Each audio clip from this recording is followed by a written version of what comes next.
structural changes. With me now is Conservative MP for Weston-super-Mare John Penrose.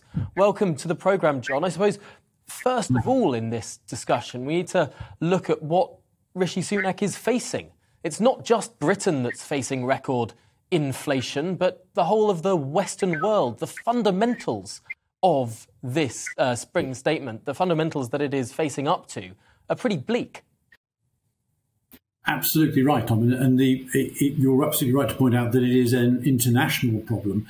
It was already quite tricky because post-pandemic, all sorts of weird things were happening to international supply lines, all sorts of things that have to be shipped in from China in normal times. Ships were in the wrong places. There were shortages of raw materials.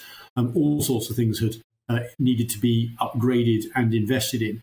And then on top of that, of course, we've got the conflict in Ukraine. That's had a huge impact on particularly energy prices, but other things as well. And so, nobody, Rishi Sunak or anybody else, his opposite numbers in other countries, can act like King Canute and sort of hold back the tide. That doesn't work. And so he's got a very, very difficult backdrop against which to deliver this long expected statement.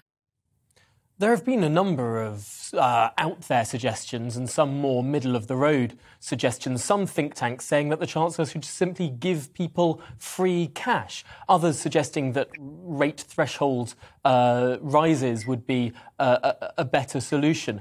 In your view, do you think that the Chancellor will be more conservative with a small c, if I can use that phrase, or could there be some sort of large rabbit to be expected tomorrow?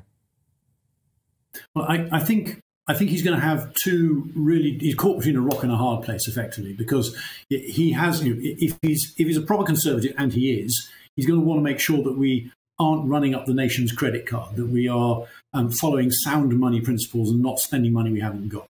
So he can't just borrow willy-nilly, and particularly because we had to borrow an enormous amount because of the pandemic. You can't carry on doing that indefinitely. So he's going to want to make sure that he isn't spending money that it doesn't exist.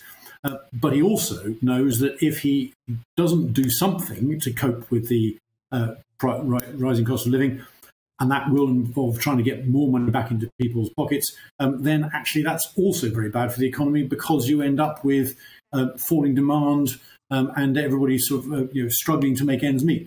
So it's a very, very difficult situation. My guess is that what he will do is try and stick to sound money mostly. But he's got a little bit of extra money coming in because those rising prices means that VAT receipts will have gone up. He'll be getting more money in because VAT is a percentage of those rising prices. So he's getting a bit more money in than he thought. That might give him a little bit of extra cash to do something on, for example, fuel duty, or you mentioned national insurance thresholds, something like that, in order to help a bit in the short term. But ultimately, the long-term answer has to be to do reforms to things like the energy market, so that the cost of that energy has to fall over time as we bring in more renewables, which are where the price is falling rather than rising. That's the long-term answer, and anything he does will only be a short-term measure.